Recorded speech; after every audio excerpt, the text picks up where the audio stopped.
Sabía lo que quería hacer y lo que quería lograr. Esta idea en mi mente me quitaba el sueño. Recuerdo los primeros pasos, los primeros clientes y ese gran negocio que me hizo gritar al cielo. ¿Cómo olvidarlo? Si la mejor emoción es esa que te calienta la sangre cuando sabes que lo estás logrando todo. Pero crecer también es entender que las nuevas puertas no se abren solas y que para llegar más allá están los aliados. Esa empresa fiel que siendo grande me acompañó y cuidó como amigo. Y es que para ver resultados hay que tener cerca a aquellos que con experiencia te ayudan a alcanzar tu grandeza. Y aunque te digan que lo más importante no es su tamaño, sí es importante el tamaño de su ayuda. Por eso doy gracias a esa empresa confiable, porque mi éxito siempre dependió de estar bien acompañado. Hoy sé que no hay precio para un sueño. Si el resultado es bueno, siempre habrá valido la pena. Grupo Torres y Torres. Crecer es lo que logramos juntos. Nuevas obras para todos los sectores de Guayaquil. Mantenimiento vial con pavimento de hormigón asfáltico de 2.5 y 5 centímetros en las parroquias Tarqui y Pascuales. 54.67 kilómetros intervenidos, beneficiando a 445.441 ciudadanos y generando 115 empleos.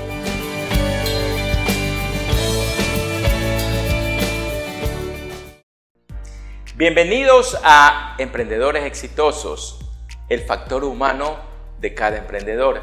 En esta oportunidad tenemos a Richard Pitt, gerente general de Sweet & Coffee. Bienvenido, Richard. Gracias, Miguel Ángel. Gracias por aceptar esta invitación. Bienvenido a usted a las oficinas. Muy amable. Te felicito. La verdad que el estándar y calidad de Sweet & Coffee es, desde mi punto de vista, ¿no? Considero que es líder de mercado y en calidad, producto, servicio, etcétera, ¿no? Pero ¿quién más para comentarnos esto que Richard Pitt? ¿Cómo inicia este emprendimiento? Bueno, esto fue en 1997.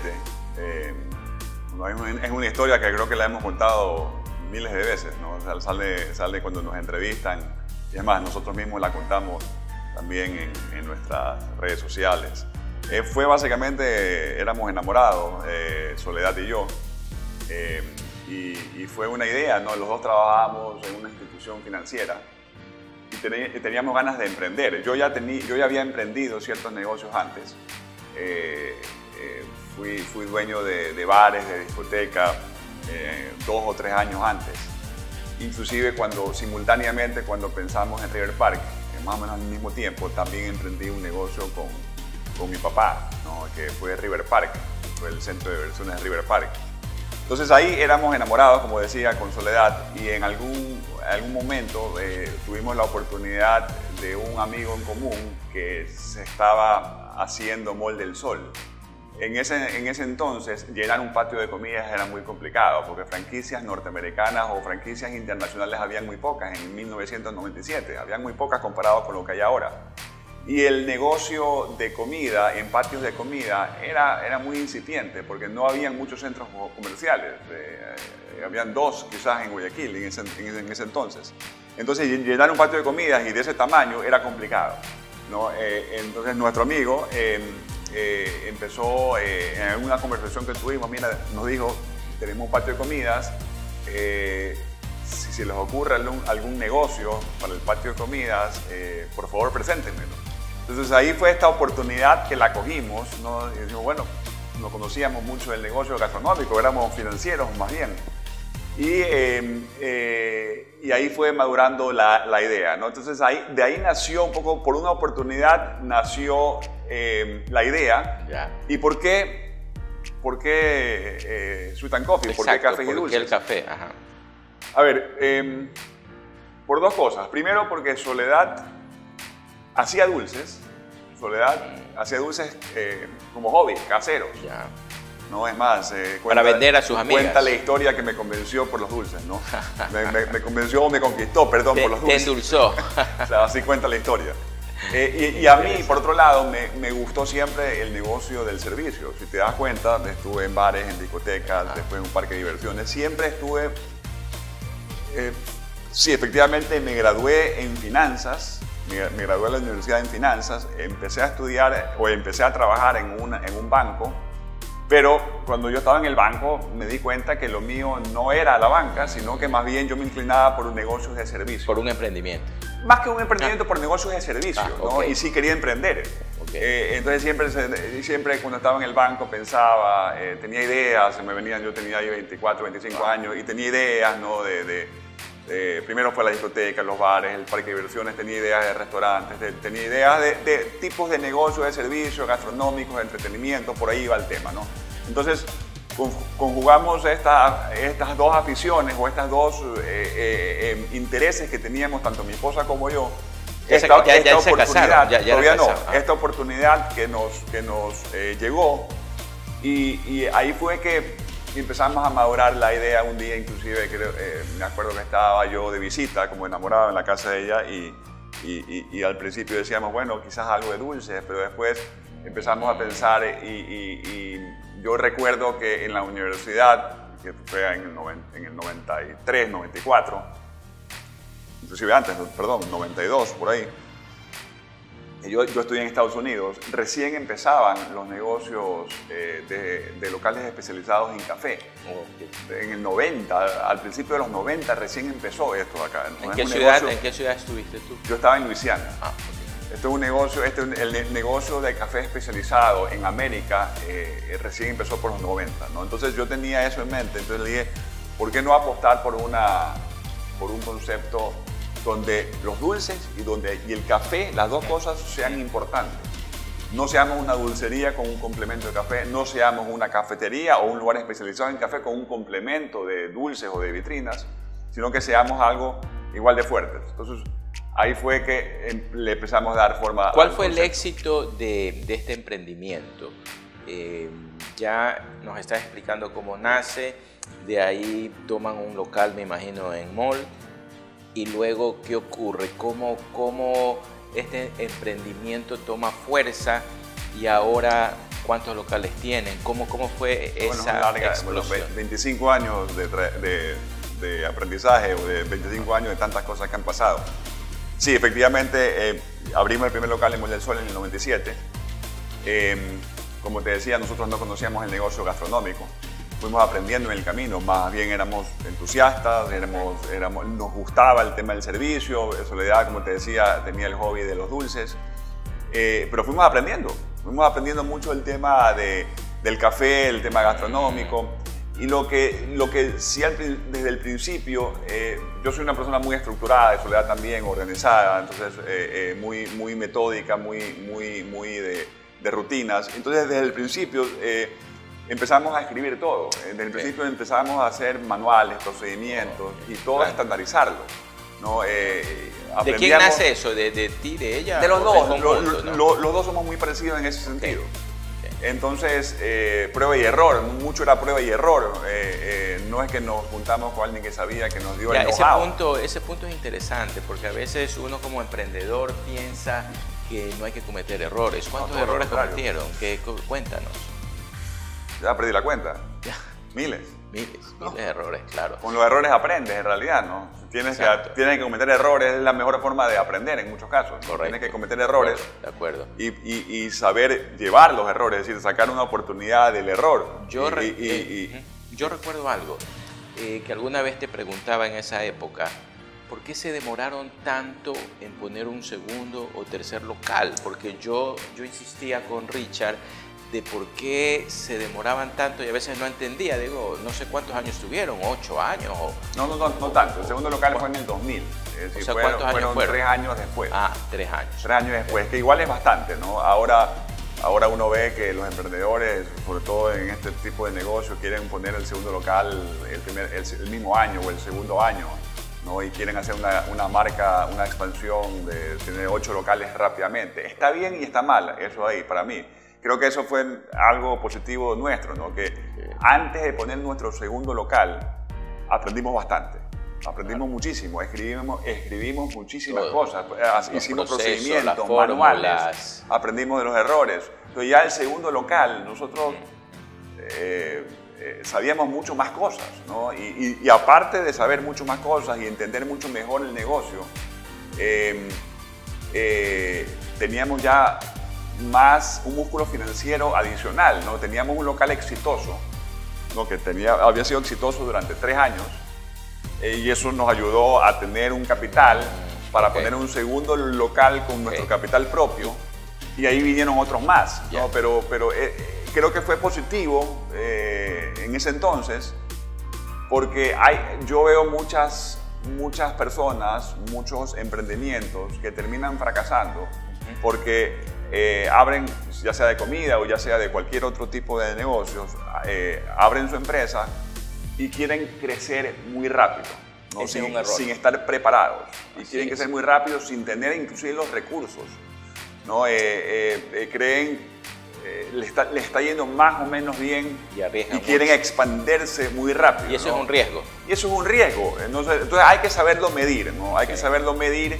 Creo que nosotros, por los jóvenes que éramos, por las oportunidades, ahí no habían tantas oportunidades también como hay ahora, ¿no? Es decir, el segundo local fue cuando abrió un segundo centro comercial, ¿no? ¿Cuál fue? ¿En dónde fue? En el Malecón 2000. Ah, ok, Malecón 2000, segundo local. En el segundo local, exacto. Una pregunta ahí, ¿cómo en el primer local, cómo logran financiar el emprendimiento? Capital propio. El local nos costó posiblemente entre todas las cosas, serán entonces $50,000 posiblemente, eran ahorros que teníamos entre Soledad y yo. Ah, ok. Entonces contaron con ese capital y luego ya con la producción del primer local se expande y con capital propio también se abre el segundo local. Ok. Entonces, ¿qué mensaje? Tú sabes que una vez me preguntaron esto, ¿cómo ha financiado su proyecto? Nosotros no hemos prestado un solo dólar al banco en 25 años. Ni un solo dólar al banco, siendo yo banquero, ¿no?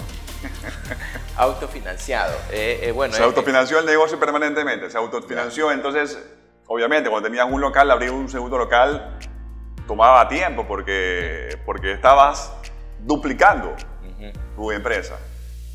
Cuando tenías ya 10 locales, abrir 2 locales, 3 locales, era más sencillo, porque esos 10 locales te daban más recursos. Claro. Ahora que tenemos más de 100 locales y estamos abriendo más o menos 10, 15 locales al año, todo se autofinancia, ¿no? Pero porque puedes crecer mucho más rápido porque tienes más flujo en tu empresa, ¿no? Obviamente si te va bien. Y también una particularidad que los dos son financieros, me explico, entonces eso ayuda mucho también porque recordemos que a veces un factor clave es la inteligencia financiera en lo que hagamos. Definitivamente, sí. Yo inclusive soy más administrativo y financiero que Soledad, ¿no? Ella es más quizás, ella tiene otras cualidades, ella tiene otras características. Yo me considero un poco más administrativo y financiero que ella, pero eso es básico, definitivamente, ¿no? Correcto. Asimismo, yo he visto tantos negocios quebrar, ¿no? Una excelente idea, una persona muy creativa, trabajadora, pero mal administradora. Ahí quedó. ¿Cuáles son los valores de este emprendimiento de Suyan Coffee? ¿En qué se basan para este crecimiento del factor humano y cómo consideras tú el factor humano dentro del negocio? Bueno, fundamental, el factor humano dentro de nuestra empresa y en todas las empresas es lo principal, pero dentro de una empresa de servicio se vuelve más crítico todavía, ¿no? Porque si no tienes colaboradores contentos, motivados, con el perfil de servicio, no tienes nada, ¿no? Porque son ellos los que tratan con el cliente, son ellos los que hacen los productos. Entonces, depende del factor humano 100%, ¿no? Personal femenino y masculino. Sí, nosotros más o menos tenemos un equilibrio de 50 y 50. Bien, ese es buen punto. Pero iniciaron con varones, ¿no? Más. Inicialmente éramos más varones, definitivamente, sí. Vamos, fuimos mejorando el camino. Correcto, qué bien. ¿Cuál es tu recomendación para los emprendedores que inician? Vemos que por el tema de la pandemia han existido ahora muchos emprendimientos. ¿Cuál sería tu recomendación como emprendedor exitoso? ¿Qué tips, qué mensajes les podrías dar a ellos? Y retomando la pregunta anterior también, ¿qué valores son los que tiene Suyan Coffee? A ver, nosotros tenemos 9 valores actualmente dentro de la empresa, 9 valores institucionales, ¿no? que son más o menos relacionados con el negocio, ¿no? Que somos detallistas, somos emprendedores, somos vocación de servicio, estamos, bueno, me estás tomando la lección, ¿no? Serviciales, Ya. somos... Calidad. Bueno, ahí también están detallistas, ¿no? Pero hay valores institucionales, Exactamente. ¿no? Que definen quién es los que estamos dentro de la compañía, ¿no? Y son valores que se viven permanentemente. Es más, le damos mucho énfasis a esos valores.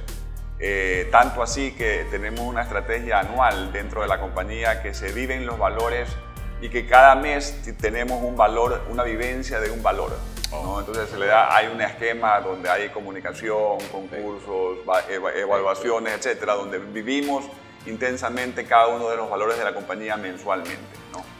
Y bueno, ¿y qué recomiendo a los emprendedores? A ver, en mi caso, ¿cómo fue? Como te comentaba, escogimos un negocio que nos gustaba. Escogimos un negocio que nos sentíamos cómodos y que nos gustaba, porque es esencial, porque en un negocio, cuando tú emprendes algo, vas a tener más momentos complicados que felices. Muchos más momentos en los cuales vas a decir, ¿por qué me metí en esto de aquí? Porque los obstáculos y los problemas y la cantidad la típica, ¿no? la cantidad de señales que uno a veces dice, no, esa señal, me está llegando una señal, es para que no siga con el emprendimiento. Pero si tienes la pasión y si te gusta lo que estás haciendo, pasas mucho más fácil esos obstáculos y esas dificultades, ¿no? Primero. Segundo, definitivamente tienes que tratar de conjugar diferentes aspectos, lo que hablábamos antes, ¿no? No solamente que te guste el negocio, sino que dale mucha importancia a la parte administrativa. Dale muchísima importancia, no solamente es que yo soy un experto en algo, entonces Claro. me va a ir bien, no necesariamente. La Si no parte eres cuantitativa, los números. Cuantitativa, manejar bien el tema de costos, manejar el tema de presupuesto, tantas cosas que son complicadas, que yo he visto, como te decía, mucha gente fracasar con una excelente ideas, excelentes iniciativas. No ha manejado bien esa parte. Exacto, pero no es muy administrativo. Y si no eres muy administrativo, entonces o ten un socio administrativo o contrata a alguien que te ayude mucho en la parte administrativa. Sí, porque a veces el emprendedor puede pensar que está generando muchos ingresos, pero a la larga, si no tiene la parte administrativa controlada, es algo que realmente no, si sumas restas, sale en negativo. Exacto. Aunque haya mucho ingreso. Así es. Entonces, y creo que, a ver, otro ingrediente definitivamente debe ser, trabaja bastante. ¿cuánto trabaja Richard Yo no Pitt? creo. ¿Cuánto? ¿24/7? ¿12/7? Cuando sea necesario, en realidad, si es que veo de la hora que salgo a la casa y regreso, posiblemente sean 10 horas al día, ¿no? Obviamente los fines de semana también le dedico a mi familia, a mis intereses, pero es no tener horario, ¿no? En este negocio en el cual es 24/7, no tienes que tener horario, tienes que estar dispuesto a momentos que te necesitan ir o dedicarle tiempo al negocio. Y algunos locales son 24/7, efectivamente. Algunos ¿no? locales son 24/7, así es. Especialmente los que están en los puntos de las gasolineras. Sí. Correcto. Entonces, como te decía, el trabajo es importante, ¿no? La cantidad de tiempo que le dediques a tu empresa es importante. Yo soy fiel creyente que no solamente una muy buena idea, pasión que le metas, la inteligencia o la experiencia que tengas en lo que vas a hacer y adicional, que seas un buen administrador, esas dos cosas no son suficientes, ¿no?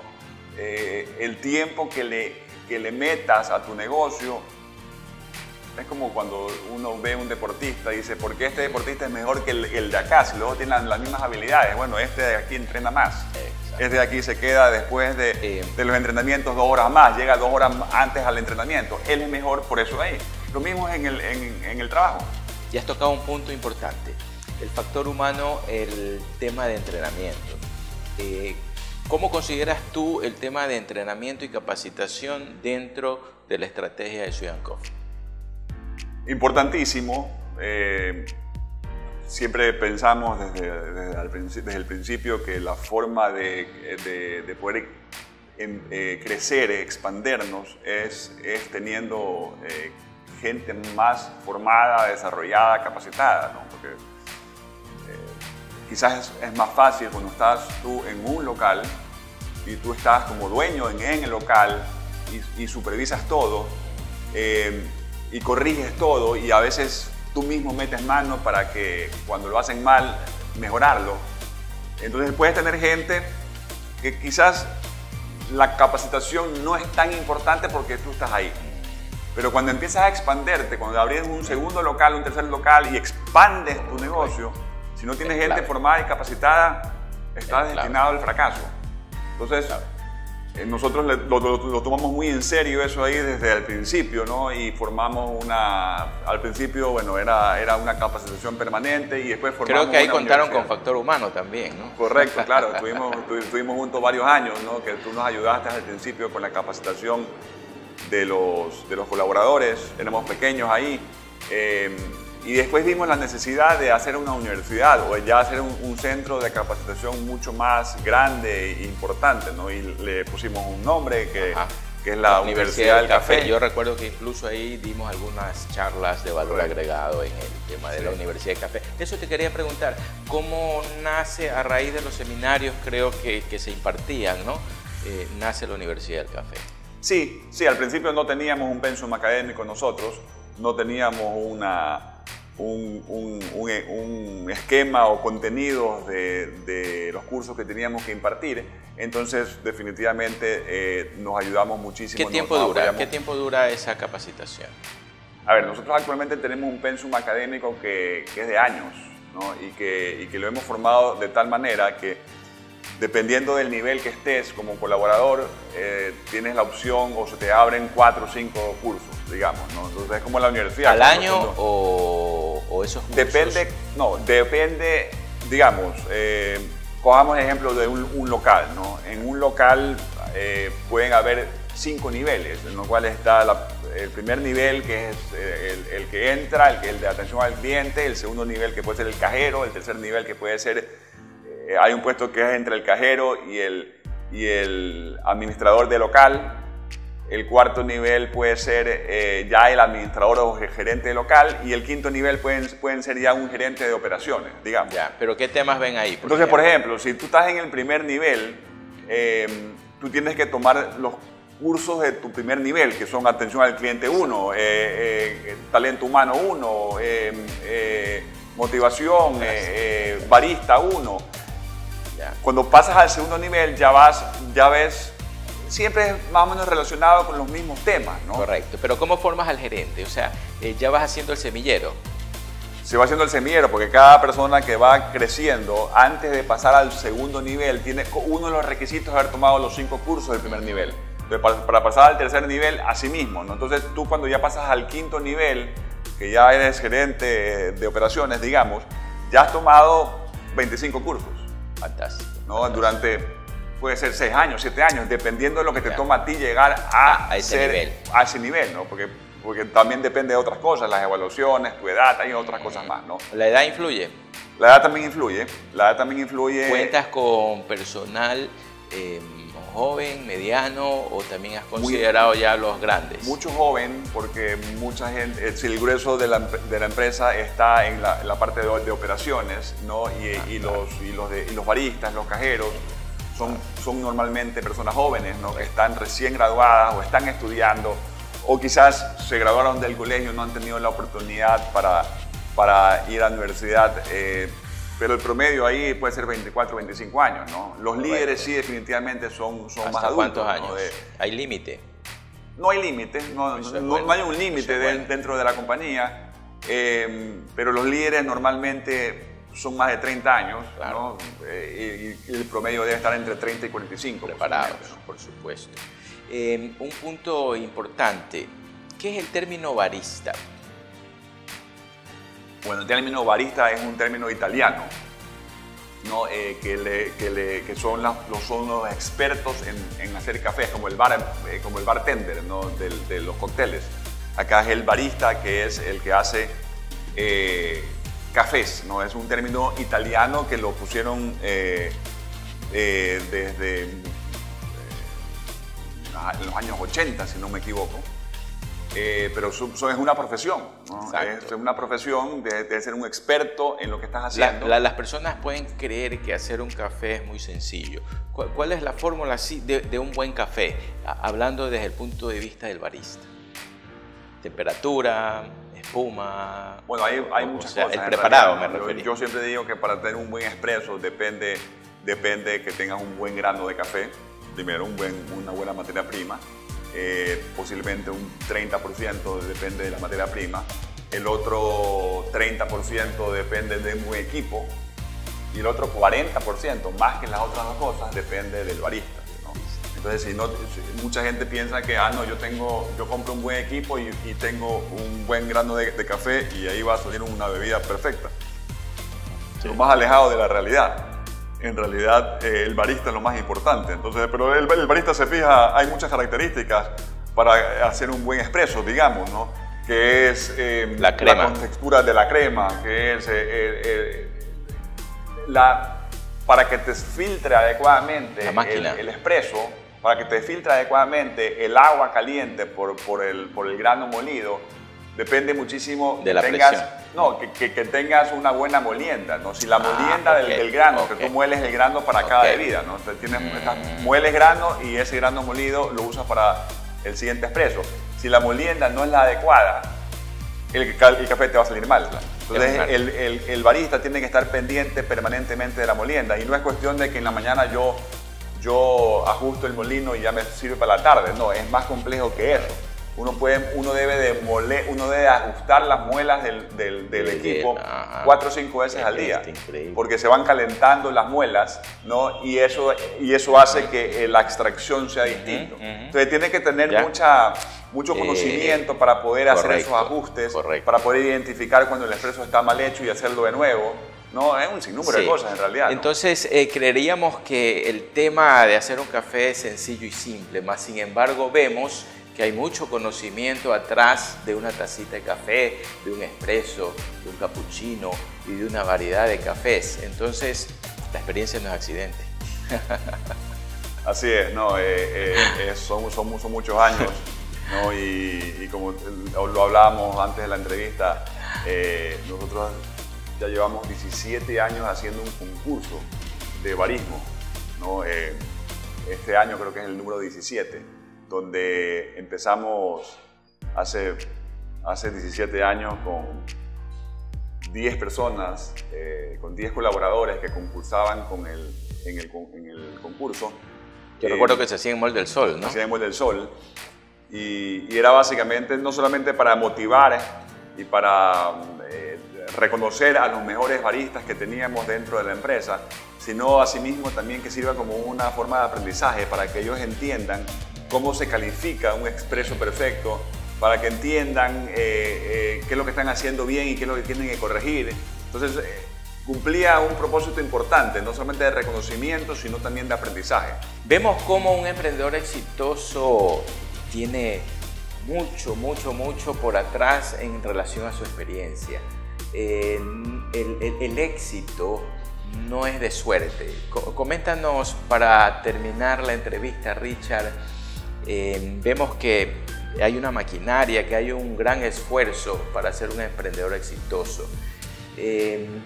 Esta experiencia, ¿cómo la trasladamos a los que inician ahora su emprendimiento?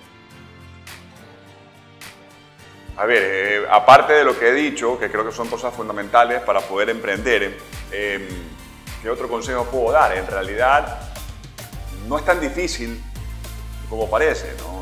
Creo que usar mucho el sentido común, la intuición, es importantísimo de cada ser humano, ¿no? A veces uno tiene decisiones que tomar y no las toma por miedo, ¿no? Es decir, ¿cuál será la más adecuada? ¿No? Hay 2 o 3 opciones y no terminas tomando nada porque te da miedo. sigue tu sentido común, sigue tu intuición, ¿no? ¿Cuál crees que para ti es la más adecuada? ¿No? Si te equivocas, te equivocaste, pero seguiste tu intuición, ¿no?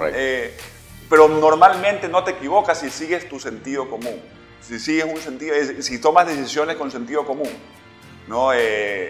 Para eso son tan importantes los valores institucionales. Los colaboradores me dicen, y esta decisión que se nos presenta con un cliente o con un colaborador, ¿qué hago? Bueno, ahí tienes tus valores, ¿no? Entonces toma la decisión que mayor refleja los valores institucionales. Muy importante. Entonces, si es que tú nos demuestras, mira, tomé una decisión que le costó a la empresa tanto, que fue aparentemente una mala decisión, pero si vemos que fue una decisión tomada por valores institucionales, es la decisión correcta. Mira, yo, lo que tú acabas de decir es súper interesante, porque no todo la gente actúa con lo obvio. Es más, gente súper preparada. Yo he visto cómo gerentes de instituciones, hoteles, restaurantes fallan porque no tienen el sentido común. En cambio, en un local tuyo he visto que, qué sé yo, alguien le dice un poquito más de canela. No, la política no me lo permite, más sin embargo acá sí le ponen ese poquito más de canela. O sea, lo que quiero decir en conclusión, que concuerdo contigo, que el sentido común es de vital importancia, porque ese cliente se puede resentir porque no le puso el poquitito más de canela. Y obviamente es un costo para el local. Y el sentido común tiene que ir acompañado con los valores institucionales, porque el sentido común posiblemente tuyo es distinto al de otra persona, ¿no? Entonces posiblemente el ejemplo que tú das puede decir, para mí, ponle más, pero quizás para el colaborador dice, no, pues si le pongo más me va a llamar la atención porque el costo es mayor. Pero si tienes un tema de valores institucionales claros, políticas flexibles, pero sobre todo valores institucionales claros, va a ser más fácil tomar decisiones. Lo que peor le puede pasar a una empresa pequeña, mediana o grande es que el cliente se confunda, ¿no? Y diga, y no necesariamente por diferentes locales, sino que puede ir un día al sitio y lo atienden de una manera, y después de otra ocasión que va, lo atienden de otra, porque el colaborador era distinto, era otro colaborador. Entonces los colaboradores están tan confundidos de qué hacer, entonces finalmente el cliente se va completamente confundido, y ahí vienen no solamente servicios distintos, sino calidades distintas, comunicación o mensajes confusos. Entonces para mí es muy importante el tema de valores institucionales y que una empresa vaya creciendo. Es más, una de las cosas que a veces nos demoramos como emprendedores, y me incluyo porque del tema de nosotros de valores institucionales le prestamos atención verdaderamente al cuarto año. No nacimos con valores institucionales. Después crecimos y nos dimos cuenta, para que haya un horizonte y un claro objetivo, todos por igual, debemos tener valores institucionales, ¿no? Entonces creo que las grandes empresas se basan en su columna vertebral, en su filosofía, en sus valores institucionales. Muy interesante el valor institucional, el actuar con lo obvio, y vemos que el éxito del emprendedor radica en mucho esfuerzo, mucho trabajo, pasión por lo que haces y enamorarte de tu actividad. Gracias, Richard, por recibirnos en La Marca Noble. Sweet & Coffee.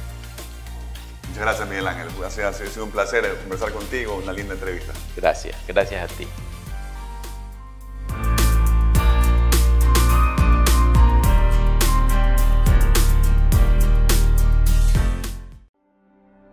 Sabía lo que quería hacer y lo que quería lograr.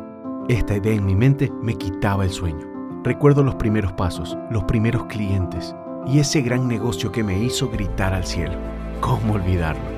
Si la mejor emoción es esa que te calienta la sangre cuando sabes que lo estás logrando todo. Pero crecer también es entender que las nuevas puertas no se abren solas y que para llegar más allá están los aliados. Esa empresa fiel que siendo grande me acompañó y cuidó como amigo.